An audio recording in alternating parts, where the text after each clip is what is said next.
All right, let's jump right in. We are going to tackle the one question that's on everybody's mind. Is AI coming for my job? And, well, the answer is a lot more complicated than a simple yes or no. We're going to break down how this incredible technology is literally rewriting the rules for the entire global economy and what that actually means for you. But here's the thing. Before we can even really talk about AI's impact, we have to look at the system it's walking into. And as Simon Sinek says, we're so obsessed with the wrong metrics. This obsession has created a business world that was already kind of fragile, long before AI even entered the picture. So what is this shaky foundation I'm talking about? Well, it's something called the valuation trap. It's this obsession with how things look, with speculative numbers, over real, actual value. I mean, just look at how the very definition of success has been twisted. A unicorn company? It used to mean a company that made $1 billion in actual revenue. You know, real money. Today, it just means some investors think it's worth $1 billion. We've gone from rewarding real results to rewarding a good story. And see, this focus on short-term valuation, it just creates a really fragile system. The whole venture capital model is built on getting massive returns, and fast. This pushes companies into this growth-at-all-costs mentality, and they often end up sacrificing long-term stability. The whole foundation was already wobbly before AI showed up. So you've got this unstable system. Now, let's pour some gasoline on the fire. And that gasoline? It's AI. And this isn't just another tech shift. No way. This is happening at a speed we have never, ever seen before. 40.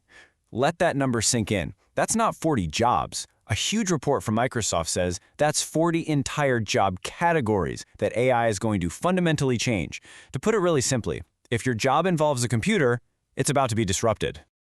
And look at the irony on this slide. It's kind of crazy, right? The jobs at risk are the white-collar, knowledge-based roles, the ones we were all told were the safe bet.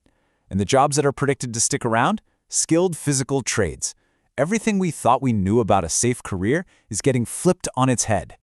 This timeline really puts the challenge into perspective. The Industrial Revolution, society had 100 years to adapt. That's multiple generations to figure out new laws, new schools, new ways of living. With AI, we're supposed to do all of that in less than a decade. We just don't have a playbook for change that happens this fast. And don't think for a second this is some distant sci-fi future. It's already here. A programmer with the nickname Psycho is probably the last human being who will ever win a big-time coding competition against an AI. The machines are already better than us in a field we used to think was the peak of human logic and a ticket to a stable job. Now, this is where the market logic gets really brutal. When UPS announced they were laying off 12,000 people, did their stock price fall? Nope. It jumped. The market is sending a loud and clear signal. It will financially reward companies for replacing human beings with technology. That creates an incentive that is just too powerful to ignore. To really see how this is all playing out, let's zoom in on a case study. India's economy is a perfect example of a specific kind of vulnerability that a lot of developing nations have, a vulnerability that AI is perfectly designed to exploit. This quote from AI expert Vaibhav Sasinti just hits the nail on the head. For decades, the economic model in many places has been to solve problems by just adding more people, not by building better, more efficient systems. It's all about growth through manpower. And this comparison just makes it crystal clear. In the US, really high labor costs force companies to be super efficient.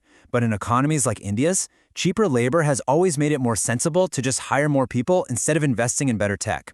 And that's created a huge workforce whose jobs are basically built on repeatable tasks, not on system-wide efficiency. And here is the danger. What is AI's superpower? It automates inefficiency. That means that any economy built on a foundation of inefficient human labor is standing directly in the crosshairs. AI is purpose-built to eliminate the very jobs that form the base of this economic model. That is a massive, systemic risk. Okay, that was a lot of doom and gloom, I know. But here's the thing. Every single major disruption in history has created enormous new opportunities. So let's stop worrying so much about the jobs that are going away and start looking for the new pockets of value that are opening up. The very first step is mental. You just have to accept that the 20th century career playbook is officially dead. You know, the path of get a degree, get a corporate job, climb the ladder for 40 years, it's over. The game has changed, which means there are brand new rules and brand new ways to win. So where are these new opportunities? A great place to start is with small and medium enterprises, or SMEs. They're the backbone of pretty much every economy, but they almost never have the resources to keep up with new tech. They need people to build AI tools for them, to deploy AI sales agents to help them automate. These are real, high-value problems you can solve for them right now. And this is giving rise to this really powerful new business model called service as a software. So imagine a law firm where an AI handles 95% of the standard, boring contract reviews, but a small team of expert human lawyers steps in for that crucial 5% of really complex, nuanced cases.